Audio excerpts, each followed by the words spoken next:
afternoon, everybody. This is Chapter 9 in our textbook. It's on training, a vital and important function within any fire and emergency services organization. If we're talking police, fire, EMS, emergency management, I don't care what your role is in that department. Training is one of the most important things that you can do. When we talk about training, of course, it needs to be effective, it needs to be efficient, it needs to be real life, but it's got to be safe. So there are a lot of things that come into play here when we're talking about the training role within the fire and emergency services. Again, the book speaks to, I think, an ideal for many smaller departments. The training function may be handled at the shift level. There may not be an individual that is responsible for training, or maybe there's someone that's overall responsible as a part of their regular duties. Some departments, larger departments especially, have their own recruit classes where they train. They've got enough personnel and training and experience. They have their own recruit classes. Some people here in the state will send them to the Georgia Public Safety Training Center for that training. But no matter what that initial training is ongoing, always. Whether it's an old skill or whether it's a new skill, it doesn't matter. That training is one of those constant functions within the fire and emergency services. So some of the objectives there, I'm not going to read all of these. Again, you can look at the slides as you go through the book. Talk about the value of interagency training. Certainly that's important. Training among other agencies, training facilities, the purpose and importance of training in the fire service, what's technical training, what's manipulative training, how skills are developed, the importance of training records, which is terribly important, the relationship of training to incident effectiveness, areas where firefighters require training, which I think that's all of them. And then they always put it at the last, but the importance of safety in training, which I think should be at the beginning. That's just my personal opinion. So nothing as the case study at the very beginning of the chapter will show us that, incidents happen in training. And to me, there's nothing any sadder. A line of duty death, loss of life is sad. But when it happens in a training incident, it's pretty much unacceptable. I'm going to step out on a limb and say that. I know there's always extenuating circumstances, but there should be safeguards in place. So your book says that training is of the utmost importance in the fire service, and I think I've made that kind of clear to you as well. It's all about effectiveness. It's all about safety for not only yourself as a firefighter or EMT or paramedic, but also for the individuals that we care for, whether it's that person at their house or that individual on the street. So learning how to conduct ourselves in a safe manner, using those skills. It's very skills based, what we do is very skills based. And so that is the most important. In many areas, reduced budgets mean that's a reduced luxury, if you will, that people will no longer be able to afford. And I don't agree with that. Like I said, I think that it is of utmost importance, but in many places, there may be fewer personnel available to do these different functions as far as training is concerned. Small departments with small budgets, large departments that have inadequate training budgets. Just because you're a large department doesn't mean that you're budgeted all the training hours that you need or the training dollars. And then, of course, our volunteers. When people volunteer, it's sort of hard. It takes time away from their jobs, their businesses to go get that training. And there may not be any kind of funds available for reimbursement or to have in-house instructors. So sometimes training can be challenging. And those of us that have been around for a while know, hopefully, the importance of it. No matter what the size of the department, the hazards that are faced are the same. The the challenges of changing technology. Lightweight construction, is one that comes up. Your book mentions alternative fueled vehicles, propane vehicles. We have to stay on top of those things. That's that new technology that we see. But also, I've heard many people remark within the fire service that because the number of structure fires are down in many communities, those skills are going away. Not going away, but they're rusty, and they need to continue to practice on those types of things. So training again is the essence of being prepared for any emergency that might come along, to protect yourself and to protect others. About 11% of line of duty deaths occur during training. So that's an annual number. And so that's really huge for us to think about as we talk about the training function. So I'm going to zoom through some of this. I want to talk about some of many departments may have a training bureau or a training academy or a training division, whatever you choose to call it. That may just be one person, or it may be a training chief with some instructors. It may be a bunch of instructors. It may be a chief and a couple of captains and some instructors. But the personnel of the training bureau devote their time to preparing firefighters, EMTs, paramedics to do their jobs and to do them safely and efficiently. This includes everyday incidents and extraordinary incidents. So the job of the training division is changed too, in that they have to stay abreast of the most up-to-date things. They also have to be able to share that information, and they have to be prepared. So the training division, the training bureau, is a very strong function in many departments, and has the opportunity to create changes. They may start physical fitness programs. They may look at policy and procedural changes, that kind of thing. So their influence can be great. Some people look at training as a staff function, meaning that they're a part of that administrative staff. Other people, training is an operations function, meaning that it's handled on shift. Some people may have the quasi kind of arrangement where there's some kind of formal training that's conducted by the training division or training bureau, but there's also training daily. As a company officer, you know the deficiencies of your people, or that maybe the where they really excel, and so using those things in training for others is very important. It may come under, like I say, it may come under that operations sections. Training may be spread out over a large geographic area. You may have training in the north end, training in the south end, and training in between for those areas that have multiple battalions or multiple jurisdictions like that. Usually there's a training officer. Again, this may be a chief. It may be a chief officer of some kind. But the training officer has certain skills, or should have certain skills and abilities, attributes and skills. They need to have the ability to plan and coordinate. And certainly there's an NFPA standard for that. NFPA 1041 is the standard for fire service instructor professional qualifications. So there is that standard. They need to have the skill. They need to be able to perform the skill. But more than that, they have to be able to teach it. I can remember people saying, oh, well, so-and-so's been around the longest. They know how to do this.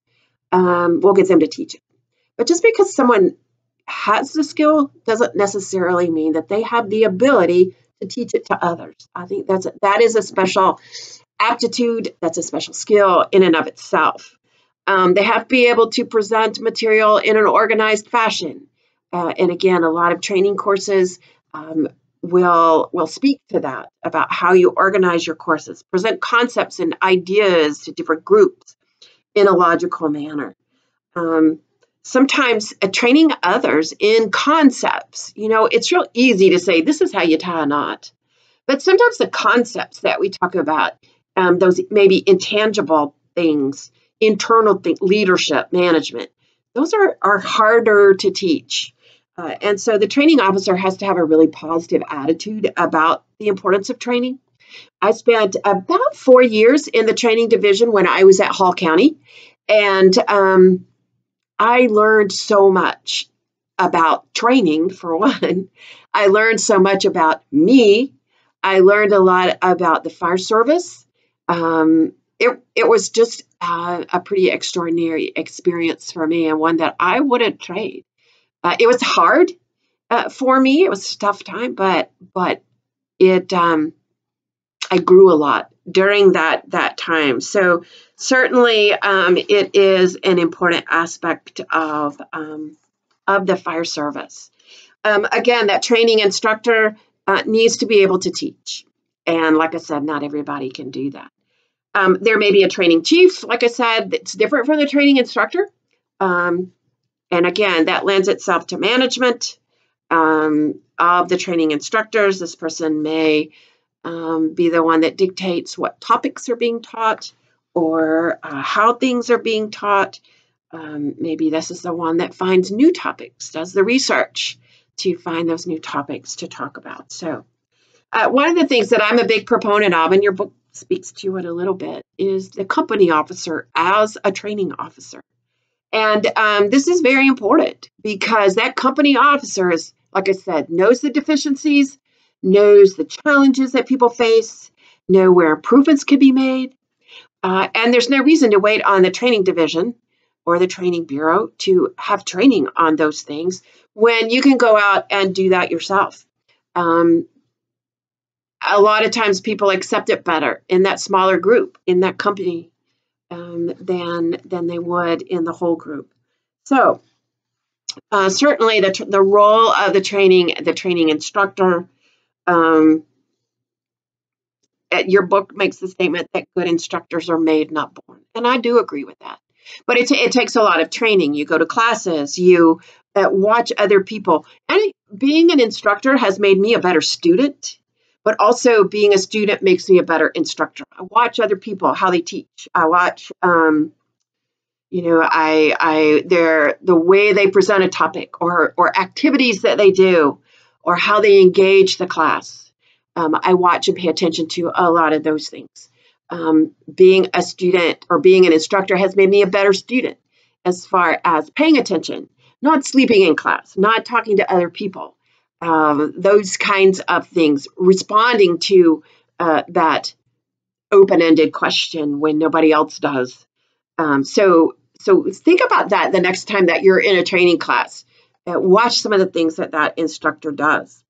As I said, NFPA 1041, the different standards, the standard for fire service instructor professional qualifications. There's instructor 1, 2, and 3 in that standard. And a lot of times there may be, college credit given for those of you that transferred from the technical school and you took the instructor class or got credit for it. You received credit here for that because it is a very important aspect. So let's see here. Sometimes your book speaks to light duty.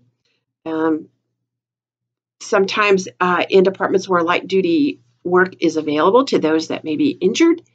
The training function, they may be restricted from active duty. They may be doing paperwork type of things in the training division. There's actually been situations where that person that came to training for light duty stayed because they liked it so much. So they get exposed to what it's like in that training division. All right, so let's talk a little bit about interagency training. That would be maybe a city, county, fire department training together. It might be a law enforcement and fire department training together.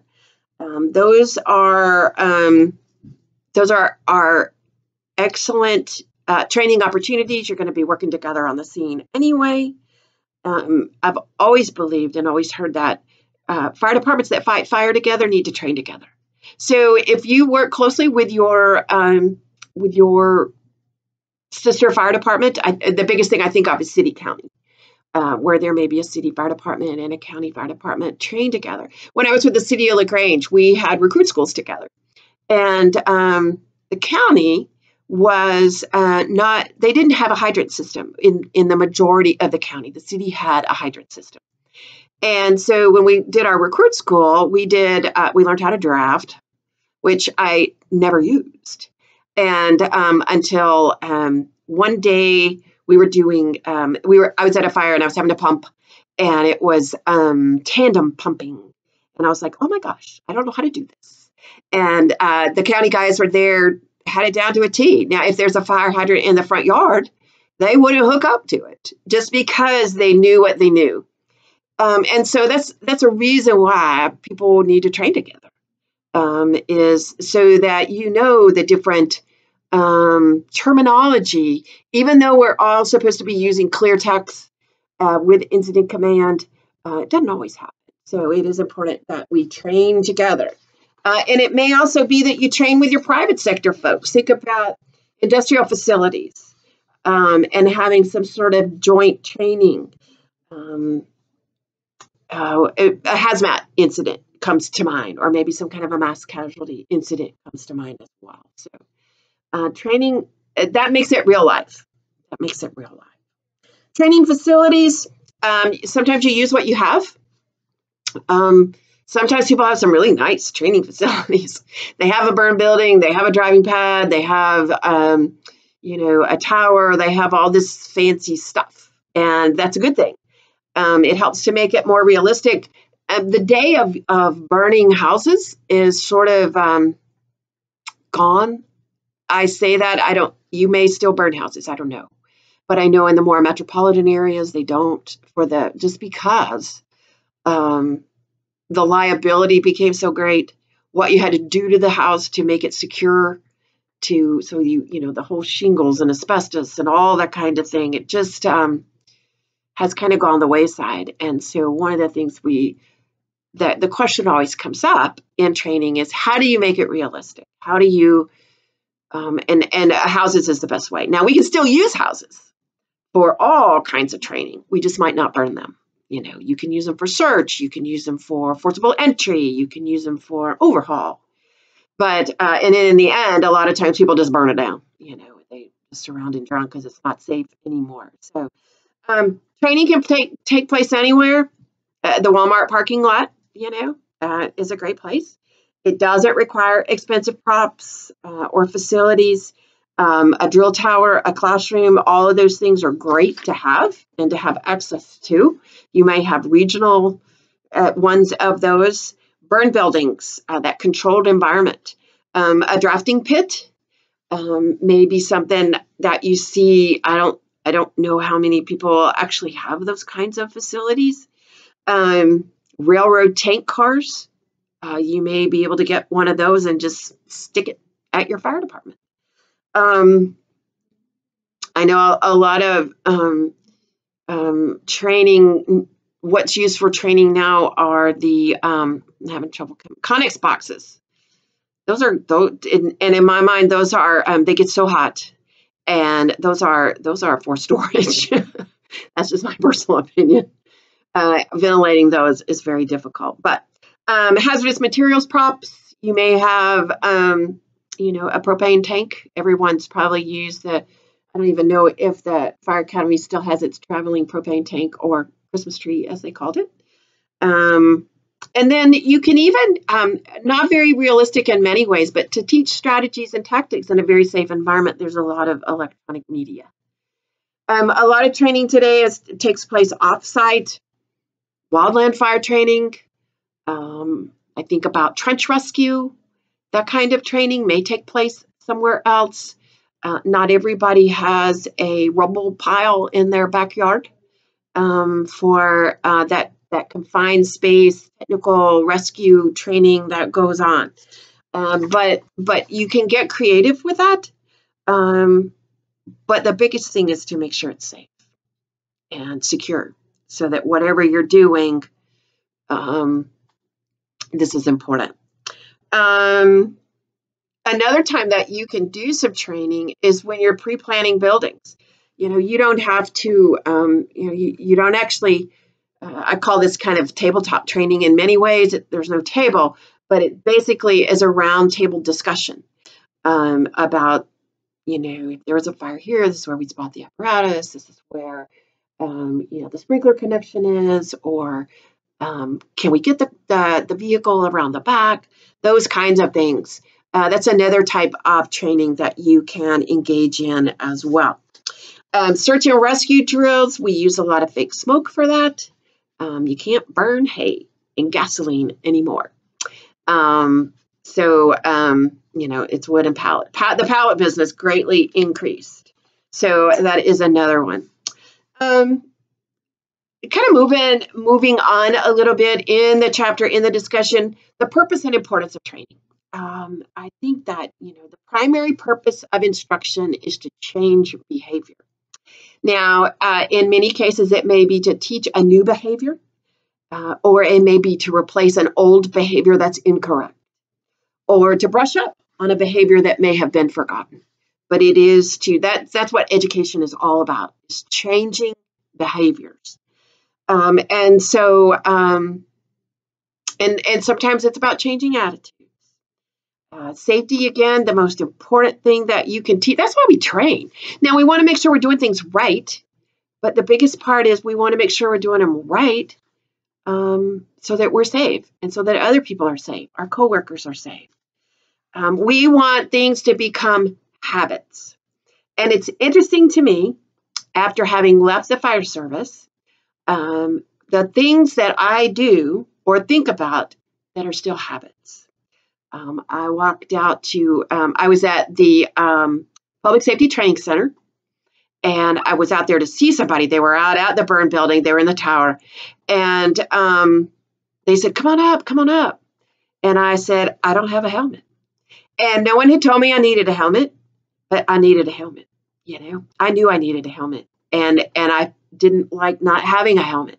There's many things about that are kind of weird to me now that I am sort of on the edges of the fire service. But certainly donning gear, wearing your gear, becoming comfortable in your gear, it should be second skin.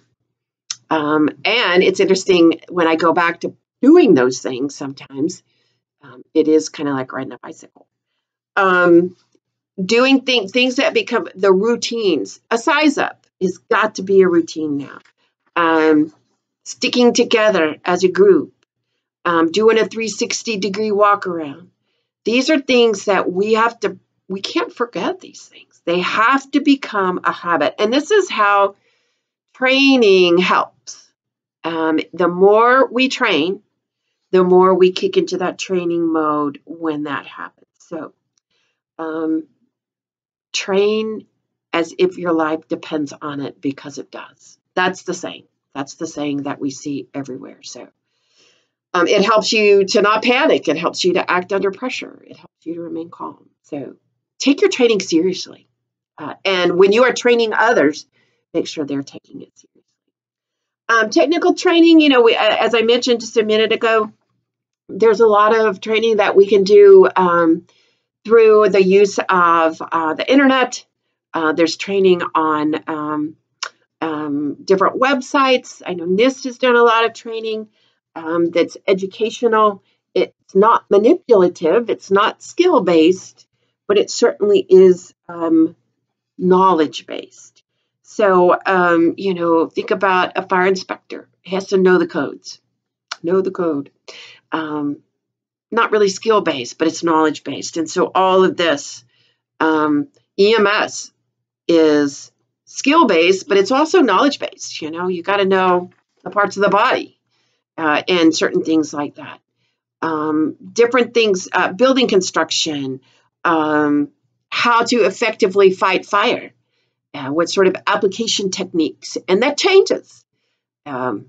Wide stream, straight stream, 30 degrees. I've heard them all. Probably not wide stream, but I've heard a lot, in my career. So knowing the best way to do those things is technical. It's knowledge-based. You can't just go out there and start using hoses and using gear. You have to have that classroom piece of it. You have to have that knowledge basis before you go out there. Otherwise, somebody will get hurt. You have to have the knowledge about tools and equipment. What tool does what and how you work it. That's important as well. I'm going to kind of zoom through a little bit of this when we're talking about manipulative training. Some of the things that we talk about, drills. What are we talking about? Search and rescue drills, hose drills, stress drills. We might do Mayday drills. Those to put you in that stressful situation. A lot of drills that are done blindfolded with your mask covered up. A lot of these can help you uncover your level of physical fitness that maybe isn't what it is supposed to be. So all of this training, it's not simply, it may be an attitude or a mental thing that you're training for. You may be able to do the skill, but it's also helping you train your mind to not panic, to be able to act under pressure. What is an adequate level of training? I just think you train every day. There's certain things that we're required to train on every year or every month. And then there's certain things that maybe our jurisdiction or different parts of a jurisdiction. When I was with Hall County, the folks close to the lake might be doing water rescue training, and the folks up in the north end of the county might be doing a little wildfire training. So it may be, your district, based on your district as to the type of training that you do. But there should be some kind of performance standards. You have to meet a standard. And those standards are spelled out in NFPA 1001 for firefighters. They may be spelled out in your task book for firefighters here in the state of Georgia. What percentage of errors are acceptable? Can we expect people to do 100%? Can we expect mastery of the subject?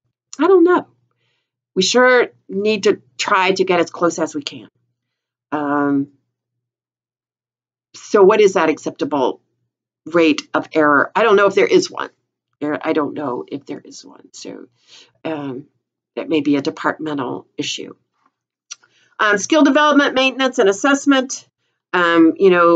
Skills come with practice, and that is a role of the training division. That is a role of the company officer, and that's a role of the individual. If they are not proficient at something, they can work on it themselves. They don't have to wait to be told.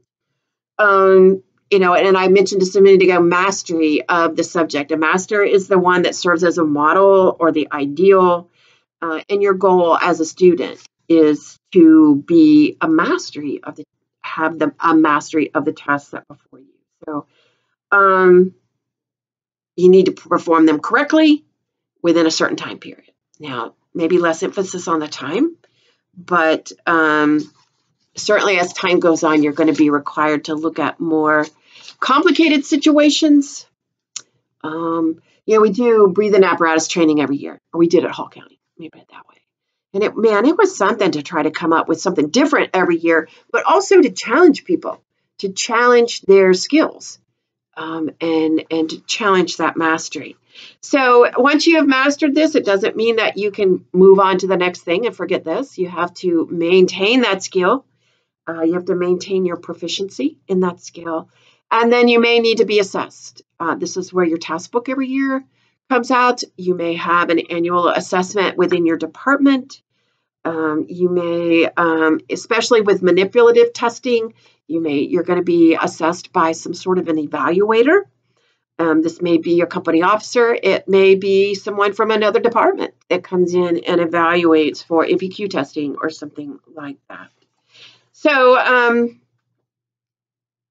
keep those skills up to date, and within our jobs, whatever they are, training is exceptionally important. Standard operating procedures, your SOPs may tell you how often you have to train on something, what you have to train on, and what will be covered. And then training records. Keep records of training. This is not just simply your firefighter standards and training stuff. This is, what did you train on? Who was at that training? How long did you train? What were the goals and objectives of that training? And if you don't design those, you probably need to. Training records bail people out of bad situations. You know, when somebody gets hurt or injured in some way during training or even in the field, out on the job, to be able to say, yes, they were trained on this date, at this time, and these people were there. Training records can identify what's lacking, what's missing, and how to, you can justify yourself in a court case. Of course, the overall, we talked about the purpose of training, but this helps to make our incident effectiveness, helps to increase our incident effectiveness. We train to be safe, but we train so that we're effective on scene. So if you identify something that is not working out on scene, now training should not be punishment. It should be training. Let's just put it that way. You shouldn't be punished for making a mistake by doing training. So, like I said, there may be training that's required. Your book goes into some of those areas. And then, like I said, in the end, it mentions safety. And I just want to bring that to the beginning again. Incidents that happen during training, you're going to have incidents. Now, some of those may identify weaknesses in your training program or in that individual or in their prior training.